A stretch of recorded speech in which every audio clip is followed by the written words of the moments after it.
Taeho Kim stood in the massive chamber of the Galactic Council, his hands steady despite the weight of the moment. Around him, hundreds of alien beings filled the curved seats that rose like waves toward the crystal dome ceiling.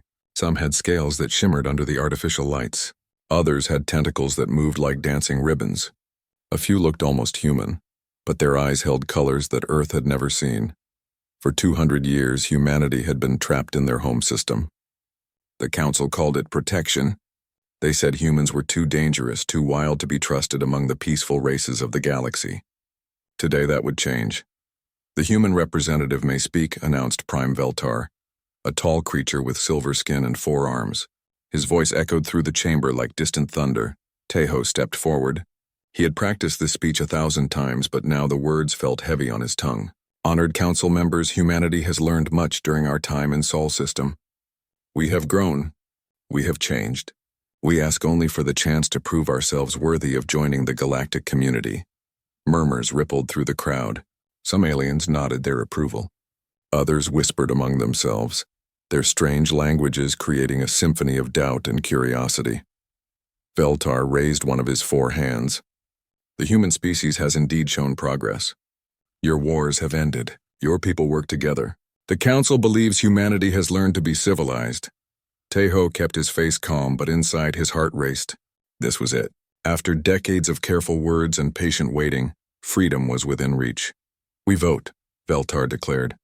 All in favor of releasing humanity from quarantine? Lights began to glow across the chamber.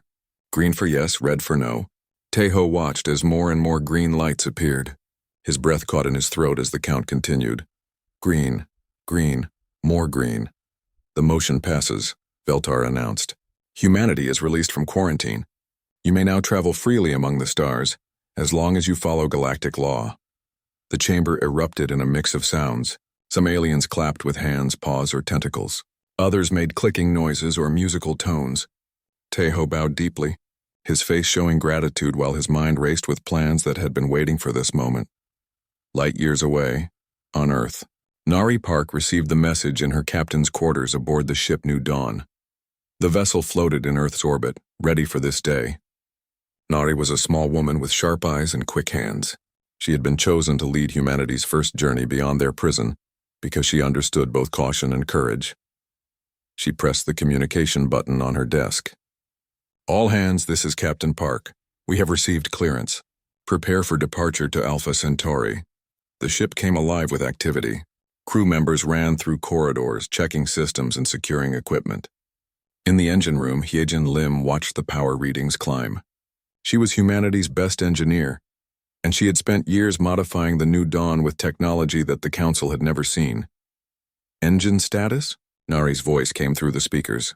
All systems green, Captain, Hyejin replied. We're ready to make history. In the military section of the ship, Jun Lee studied star charts with his team. He was a quiet man who thought 10 steps ahead of everyone else. While the diplomats had talked peace, Jun had been preparing for other possibilities. His dark eyes traced the routes between star systems, noting defensive positions and supply lines. Sir, do you really think they'll let us roam free? Asked one of his junior officers. Jun looked up from the charts. The Council thinks they've tamed us. They believe 200 years in a cage made us weak.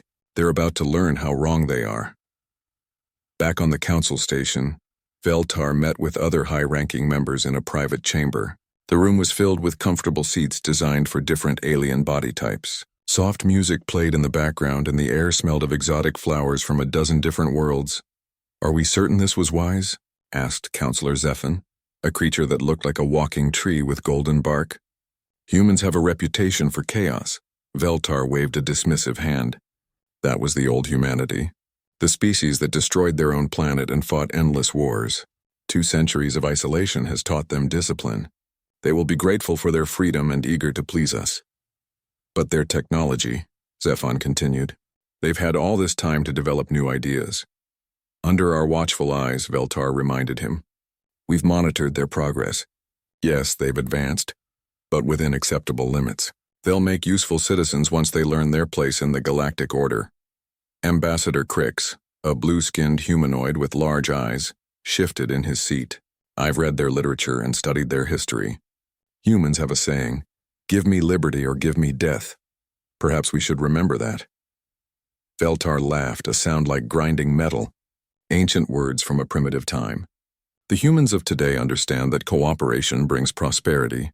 They'll follow galactic law because they know we can put them back in their cage if they misbehave. The meeting ended with satisfied nods from most council members. They returned to their duties, confident in their decision.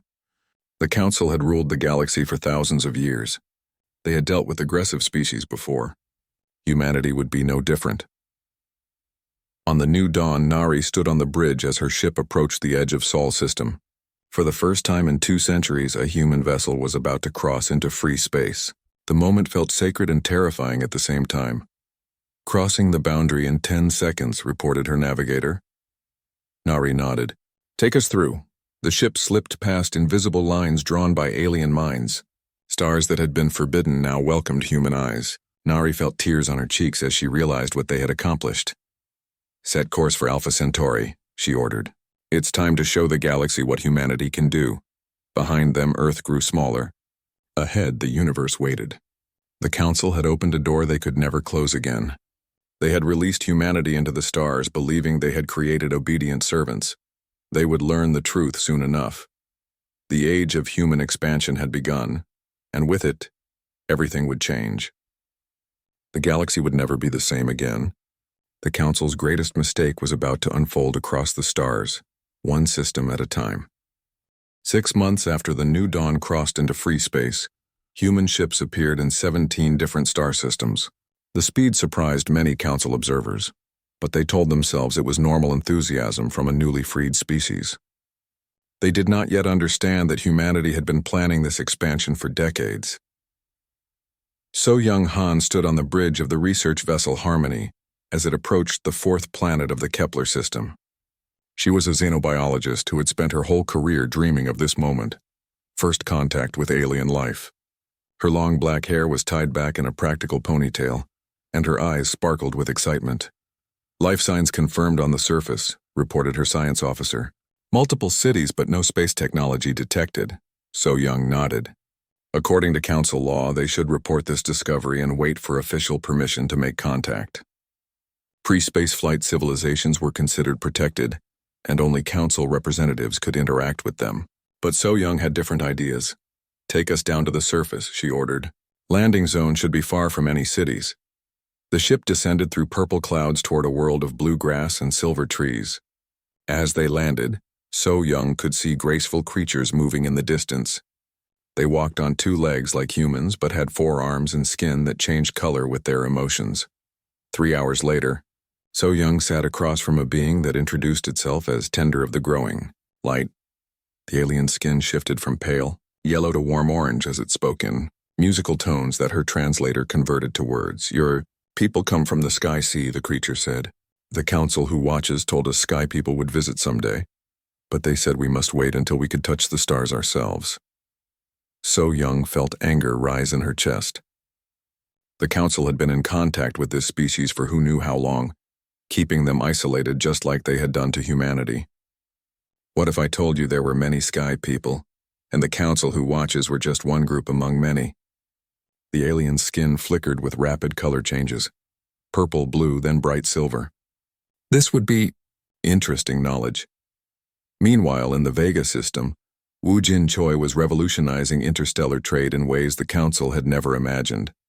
He was a small, energetic man who could spot opportunity in any situation. His ship, the Merchant's Dream, carried goods from Earth that other species found fascinating. Wu Jin sat across from Ambassador Crix in a trading station orbiting Vega Prime. Between them lay samples of human products: coffee, chocolate, music recordings, and artistic works that made alien minds reel with their complexity. These items are remarkable, Crix admitted, his blue skin darker than usual with concentration. Your coffee stimulant affects our nervous systems in pleasant ways. And these artistic works, they show perspectives we have never considered. Wu Jin smiled. I'm glad you appreciate human creativity. Now about payment terms. The negotiation continued for hours. When it ended, humanity had secured exclusive trading rights in 3 systems, access to rare materials, and technology sharing agreements that heavily favored human interests. Crix felt satisfied with the deal, not realizing he had been outmaneuvered by a master negotiator. "The council will be pleased with this arrangement," Crick said. "Of course," Wu Jin agreed. "We humans are very eager to cooperate with galactic law." His smile never wavered, but his eyes held secrets that Crix could not read. In the workshop of the exploration ship Pioneer, He-Jin Lim worked on projects that would have horrified council engineers if they understood what they were seeing. She had taken apart every piece of alien technology she could get her hands on, studying it with the intensity of someone who had waited her whole life for these opportunities. "Pass me the quantum resonator," she called to her assistant. "Which one? The original alien design or your modified version?" "Mine," He-Jin said without hesitation. "The alien version is too limited. They design for safety and predictability. We design for results."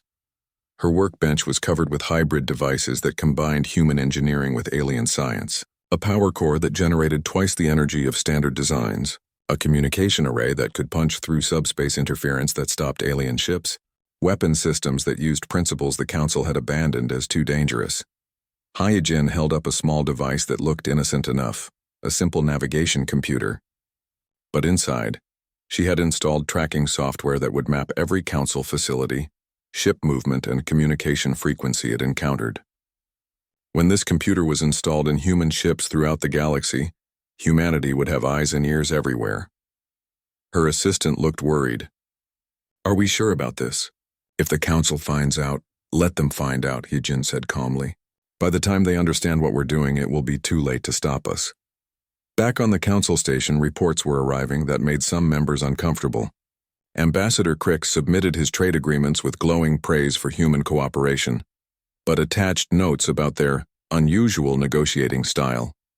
Other reports mentioned human ships appearing in unexpected places and asking pointed questions about Council operations. Councillor Zephon read through the files in his private office, his golden bark-like skin darkening with concern. Humans were spreading faster than any species in galactic history. They seemed to know exactly where to go and what to do in each system, as if they had been planning these moves for years. A communication request interrupted his thoughts. The screen showed Veltar, who looked pleased with himself. "The human integration proceeds excellently," Veltar announced. "They're establishing trade relationships and following proper protocols. Some show unusual initiative, but that's to be expected from a newly freed species." "Perhaps," Zephon replied carefully, "but I've noticed patterns in their expansion that concern me. They seem to know more about our galaxy than they should." Veltar waved a dismissive hand. "They've had 2 centuries to study our public broadcasts and trade data. Natural curiosity, nothing more." After the call ended, Zephon continued reading reports. One caught his attention.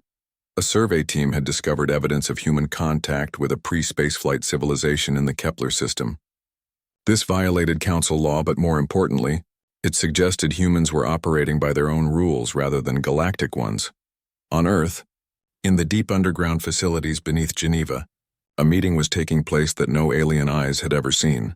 Min Hoseo stood before a gathering of humanity's greatest minds, scientists, engineers, military leaders, and strategists who had spent decades preparing for this moment. The room was filled with holographic displays showing human ships scattered across dozens of star systems. Green dots marked successful operations. Yellow showed systems under investigation. Red indicated potential problems. "Status report," Minho called out. "Trade operations ahead of schedule," reported Wu Jin via secure communication. "We've established favorable agreements in 12 systems and identified resource sources the Council doesn't know about.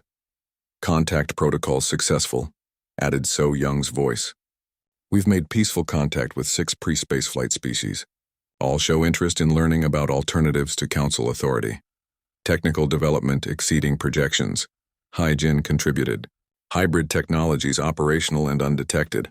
Intelligence gathering systems deployed fleet-wide."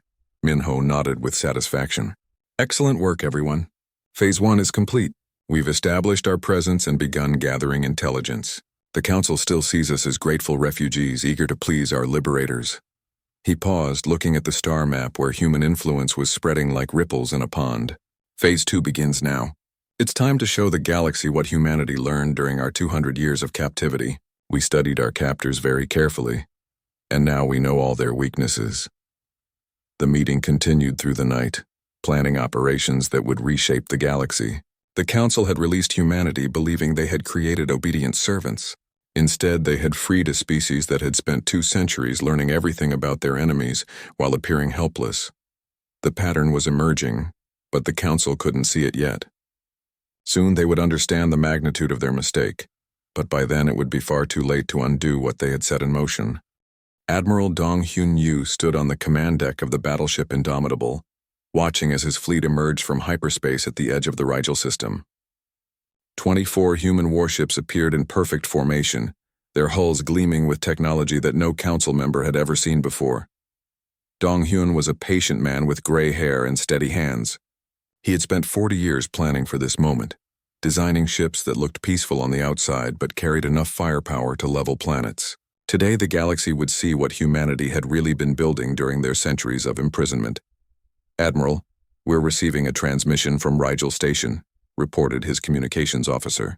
"They're demanding identification and asking why we didn't announce our arrival through proper channels." Dong Hyun smiled. "Tell them we're conducting a routine patrol of human territory.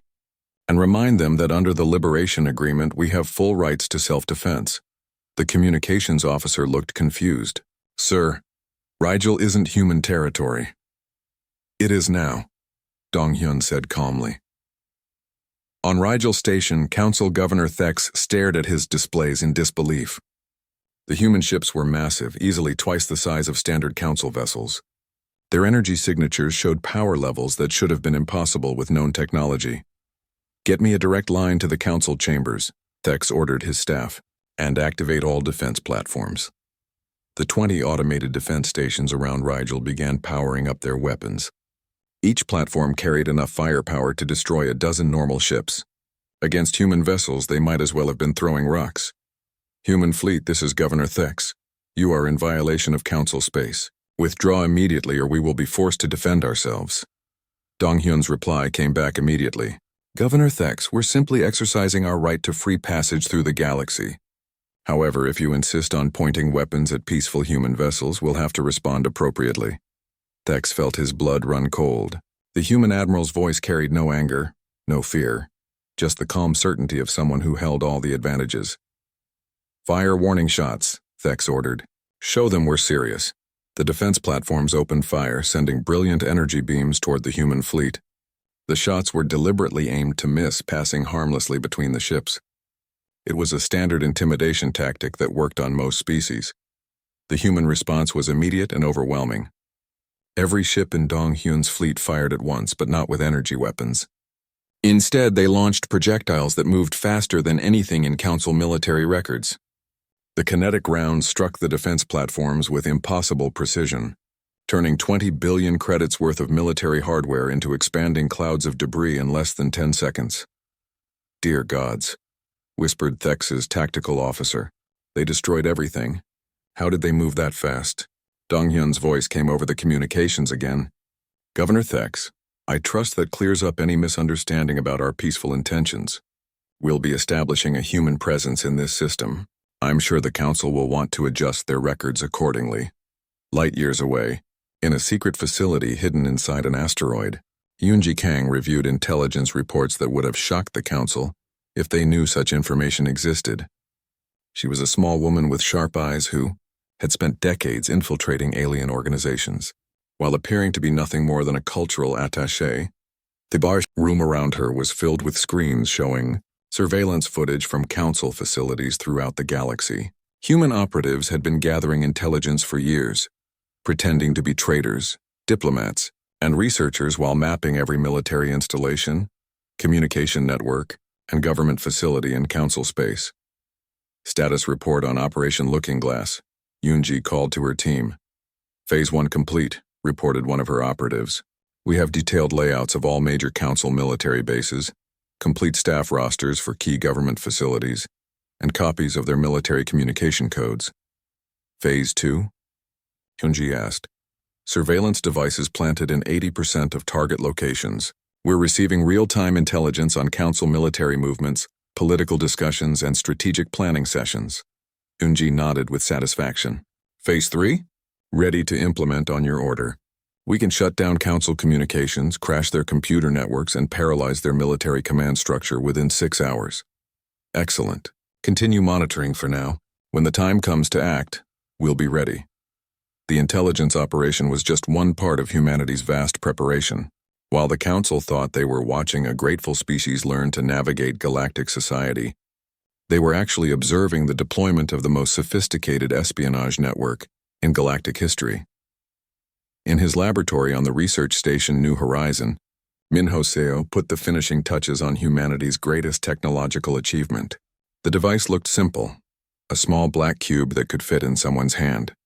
But inside, it contained the combined knowledge of every alien technology humanity had encountered, refined and improved by human engineering. Final test of the consciousness transfer matrix, Minho announced to his team. The device activated, and suddenly Minho could feel the thoughts and memories of every human scientist who had contributed to the project. For a few seconds, he possessed the combined knowledge of humanity's greatest minds, allowing him to solve problems that would have taken years to figure out normally. Perfect, he said as the connection ended. Mass production begins immediately. Every human ship captain will have access to our collective intelligence within the month. His assistant looked worried. Sir, this technology, it's beyond anything the Council has ever developed. If they discover it, they won't, Minho said confidently. They still think we're primitive creatures who got lucky with a few innovations. They can't imagine that we've surpassed them in every field that matters. On the Council station, Counselor Zephon was no longer able to ignore the pattern of disturbing reports crossing his desk. Human expansion was accelerating beyond all projections. Their ships were appearing in systems the Council considered strategically important. Their trade agreements were so favorable to humanity that other species were beginning to ask why they couldn't negotiate similar deals. Most concerning of all were the military reports. Humans were building bases in locations that had obvious strategic value. Their ships carried weapons that outperformed Council technology, and their crews seemed to know exactly how to exploit weaknesses in Council defenses. Zephon called for an emergency meeting with the senior Council leadership. The chamber was smaller than the main assembly hall, designed for confidential discussions among the galaxy's most powerful leaders. We have a problem, Zephon announced without preamble. The humans are not what we thought they were. Veltar looked annoyed. What do you mean? They're following the law, establishing trade relationships, contributing to galactic society. They're preparing for war, Zephon said bluntly. Look at their expansion pattern. They're not randomly exploring. They're systematically occupying every system of strategic importance. Their ships carry military technology that rivals our best designs, and they seem to know more about our capabilities than they should. Another counselor, a crystalline being named Crystallos, chimed in with a voice like breaking glass. Perhaps we're being paranoid. Human aggression was always directed toward their own species. They may simply be enthusiastic about their freedom. Zephon activated a holographic display showing human ship movements over the past 6 months. The pattern was unmistakable. A carefully planned expansion that prioritized resource-rich systems, strategic choke points, and locations that could threaten Council supply lines. This isn't enthusiasm, Zephon said. This is a military campaign disguised as peaceful exploration. Veltar studied the display, his forearms moving restlessly as he began to understand what he was seeing. Even if this is true, what can they hope to accomplish? They're one species against the entire galactic community. Are they? Zephon asked. Reports indicate they've made contact with several species that the Council has kept under protection protocols. They're asking questions about Council authority and offering alternatives. What if they're not planning to fight the galaxy? What if they're planning to liberate it? The chamber fell silent as the implications sank in. For thousands of years, the Council had maintained order through careful control of technology, trade, and contact between species. If humans were systematically undermining that control, we need to act, Veltar said finally. Reassert our authority before this goes too far. How? Zephon asked. They're following galactic law. Everything they've done is technically legal under the Liberation Agreement. Then we change the law, Veltar declared. Emergency powers. We can't allow one species to destabilize the entire galactic order. As the meeting continued into the night, None of the council members realized that their conversation was being monitored by Yunji's intelligence network. Every word they spoke was recorded and transmitted to human command centers across the galaxy. The council was finally beginning to understand their mistake, but they were already 2 steps behind. Humanity had been preparing for this moment since the day they were first imprisoned. The cage had been opened. The emergency session of the Galactic Council was called at dawn, Galactic Standard Time. Supreme Counselor Nexus, a being of pure energy contained within a crystalline shell, floated above the assembly as members filed into their seats with unusual urgency. The air hummed with tension and barely contained panic. "The motion before us is clear," Nexus announced, his voice resonating through every translator in the chamber. "Emergency powers to halt human expansion and restore proper order to the galaxy." In the human diplomatic section, Young-Soo Kim sat alone, watching the proceedings with calm eyes. He was a thin man with silver hair who had spent his entire career preparing for this moment. While other diplomats carried briefcases full of notes, Young-Soo had come with nothing but a single data pad and absolute confidence in humanity's position. "The human representative may speak," Nexus said, though his tone suggested it was merely a formality. Young-Soo stood slowly. "Thank you, Supreme Counselor. Before we discuss emergency powers, perhaps the Council would like to hear about the Kepler Liberation Front, the Vega Independence Movement, and the 12 other species that declared their freedom from Council authority this morning." A wave of shocked silence swept through the chamber. Veltar rose from his seat, his forearms trembling with rage. "What are you talking about?" Young-Soo activated his data pad, and holographic displays appeared throughout the chamber showing news broadcasts from across the galaxy. Species after species was announcing their withdrawal from Council authority, declaring their right to self-governance and free association. It seems that once people learned there were alternatives to Council rule, they became very interested in exploring those alternatives, Young-Soo said calmly. Thousands of light years away, Fleet Commander Ji-hoon Park stood on the bridge of the Dreadnought Liberator, watching as the Council's 3rd Fleet moved to intercept his forces at the Centauri Gate. The enemy fleet was impressive, 200 ships of various classes, representing the military might of dozens of species. Ji-hoon was not impressed. He had spent his entire life studying Council military doctrine, and he knew its weaknesses better than the aliens who had created it. The Council fought predictable battles with standardized tactics, relying on overwhelming numbers rather than innovation. "Enemy fleet approaching, sir," reported his tactical officer. "They're requesting our surrender." "How many ships do they have?" Ji-hoon asked. 217, sir. "And we have?" 34, sir. Ji-hoon smiled. "Almost fair odds. Open a channel to the enemy commander." The main screen showed Admiral Corvin, a reptilian being with scales that shifted color with his emotions. Currently they were showing confident gold with streaks of aggressive red. "Human commander, you are outnumbered 6-1, Corvin announced. "Surrender now and your crews will be treated according to galactic law." "Admiral Corvin," Ji-hoon replied politely. "I appreciate the offer, but I'm afraid we'll have to decline. You see, your intelligence about human capabilities seems to be somewhat outdated." "What are you talking about?" Ji-hoon activated his fleet's scanning systems, and suddenly the space around the Council fleet lit up with targeting indicators. Every enemy ship found itself locked onto by multiple human vessels using technology that shouldn't have existed. "You've been studying us for 200 years, Ji-hoon explained. "But you were watching the wrong things. You saw our wars and our violence and assumed that made us primitives. You missed the important part, which is, we learn from our mistakes. Every battle we fought taught us something new. Every defeat made us stronger. While you were maintaining galactic peace, we were perfecting the art of war. The human fleet attacked without warning, but not with energy weapons or missiles. Instead, they used something the Council had never encountered: coordinated electronic warfare that turned the enemy's own systems against them.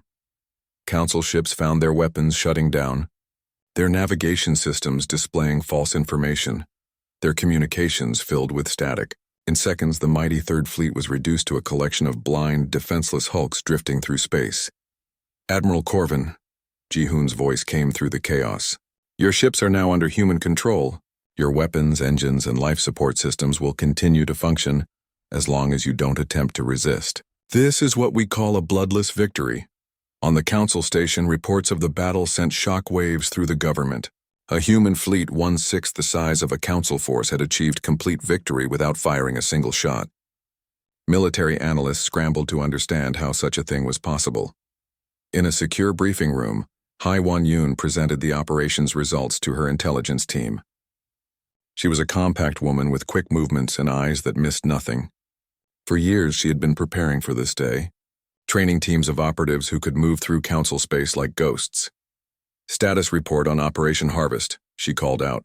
"Complete success across all targets," reported her deputy. "We've secured control of the main communication relays in 14 systems, disabled the military command computers at 7 major bases, and extracted critical intelligence from the Council's central archives. Casualties? None. All teams extracted without being detected." Haiwan nodded with satisfaction.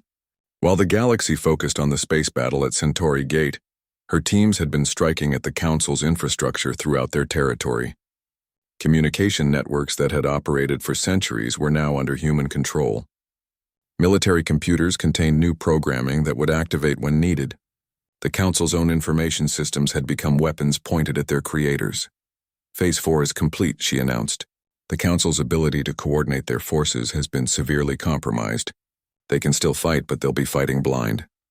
Back in the council chambers, Young-Soo continued his presentation, as if the universe wasn't falling apart around them. Images appeared showing human ships arriving at worlds throughout the galaxy, but these weren't invasion forces. They were relief missions, trade expeditions, and diplomatic vessels offering alternatives to council rule. "The Kepler system has voted to join the Human Alliance," Young-Soo reported. "The Vega colonies have requested protection from human forces. The Rigel worlds have declared independence and asked for human advisors to help establish democratic governments." Veltar could barely speak through his rage. "This is an invasion. You're destroying the galactic order." "No," Young-Soo replied calmly. "We're offering choice. For the first time in their history, these species can decide their own fate instead of accepting whatever the Council decides is best for them. And if they choose wrong," demanded Councillor Zephon, "then they live with the consequences of their own decisions, as free beings should." Supreme Councillor Nexus floated higher above the assembly, his crystalline form pulsing with dangerous energy. "Humanity will answer for this. The full might of the Council will be brought to bear against your rebellion." Young-Soo smiled, and for the first time the expression held no warmth at all. "With respect, Supreme Councillor, what might? Your third fleet is currently under human control. Your communication networks have been compromised. Your military command structure has been paralyzed. And every day, more species are choosing freedom over your authority." The chamber erupted in angry voices as council members realized the scope of humanity's actions. While they had been debating emergency powers, humans had been systematically dismantling the infrastructure that held their empire together. "You planned this," Zephon accused. "From the moment we released you, this was your intention." "Of course," Young-Soo agreed. "Did you really think 200 years of imprisonment would make us grateful? You gave us time to study every aspect of your civilization, while we appeared helpless. You taught us your weaknesses while believing you were demonstrating your strength."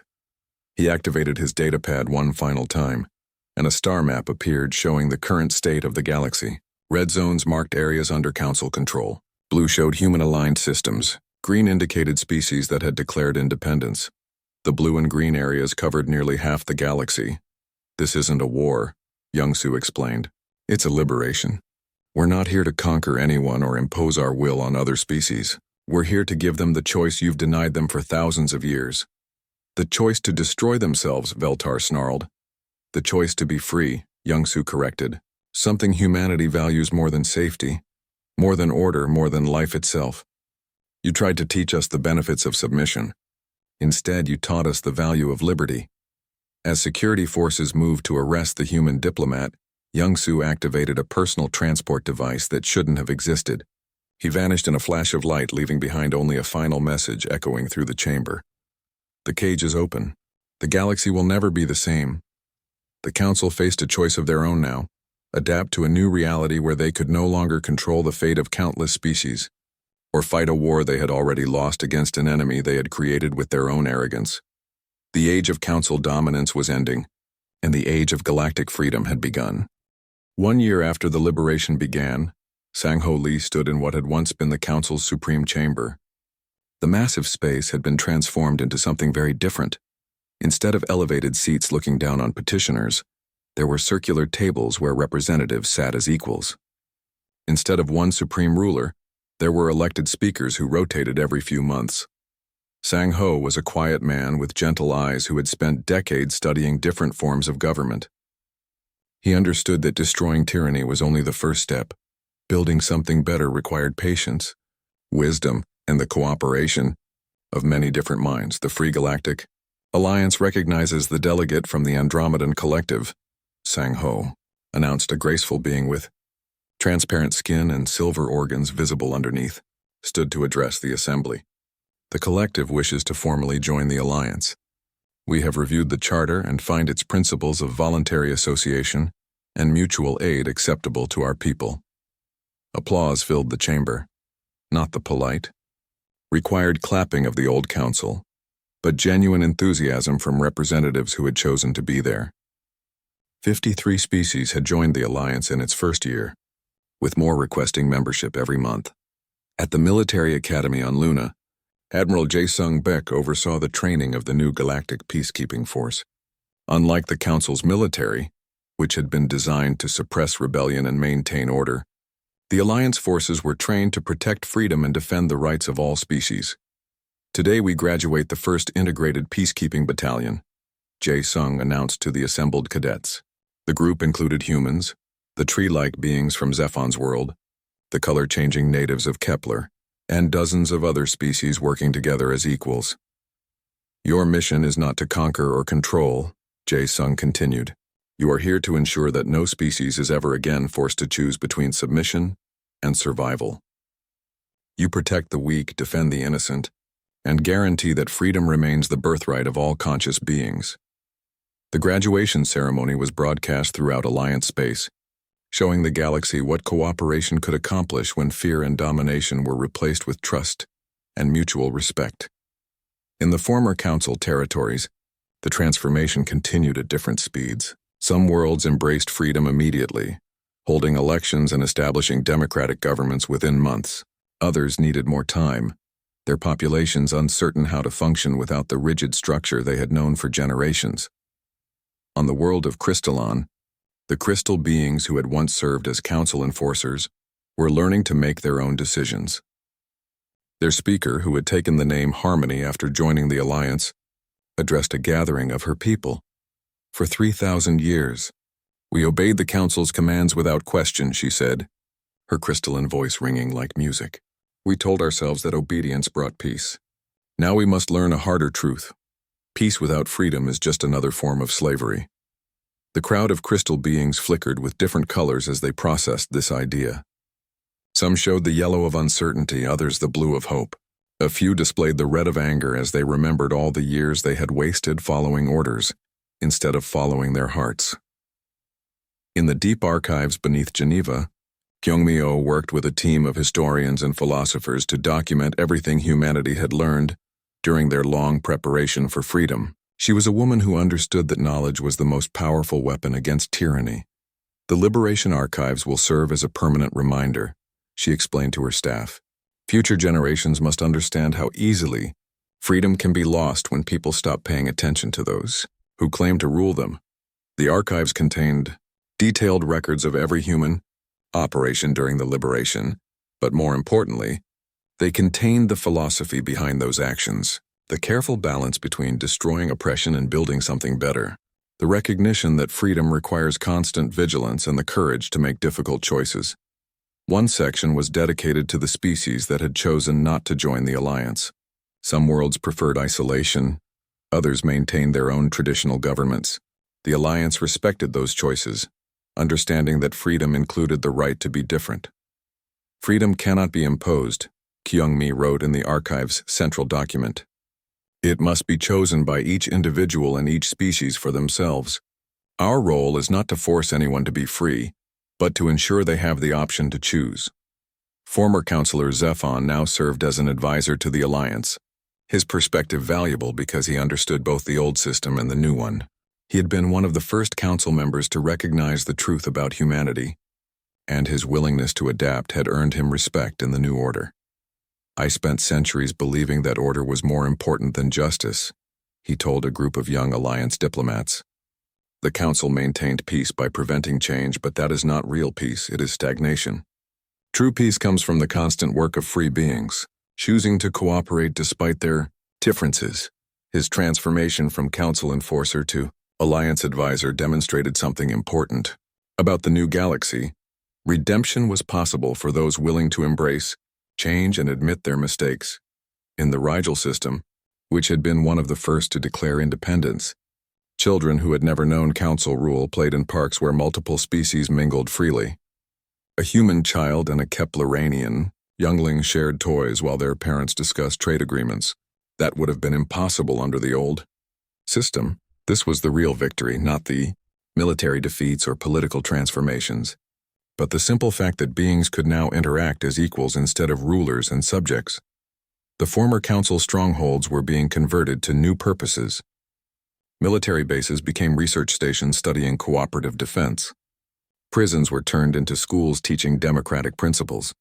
The vast bureaucracy that had once controlled every aspect of galactic life was replaced by voluntary networks of mutual aid and support. On Earth, in the same room where humanity's liberation had been planned, Minho Seo met with other senior leaders to discuss the future. The holographic displays now showed a galaxy transformed, trade routes that followed economic logic instead of political control, research projects that shared knowledge freely, and exploration missions that invited participation from any interested species. Phase 5 is complete, Minho announced. The old order has been replaced with something better. But now comes the hardest part, maintaining freedom without becoming what we fought against. The room was quiet as everyone considered this challenge. Power had a way of corrupting even those who gained it with good intentions. The Alliance would need constant attention to ensure it remained a tool of liberation rather than a new form of control. "We established the review protocols for this reason," reminded Sang-Ho via secure communication. "Every Alliance action must be approved by majority vote of member species. No single world or species can dominate the others." "And the sunset clauses," added Kyungmi. "Every Alliance law automatically expires after 10 years unless renewed by democratic vote. This prevents any regulation from becoming permanent without the ongoing consent of those it affects." These safeguards were humanity's gift to the galaxy, the hard-won knowledge that freedom required eternal vigilance and the wisdom to limit their own power even when they could have claimed absolute authority.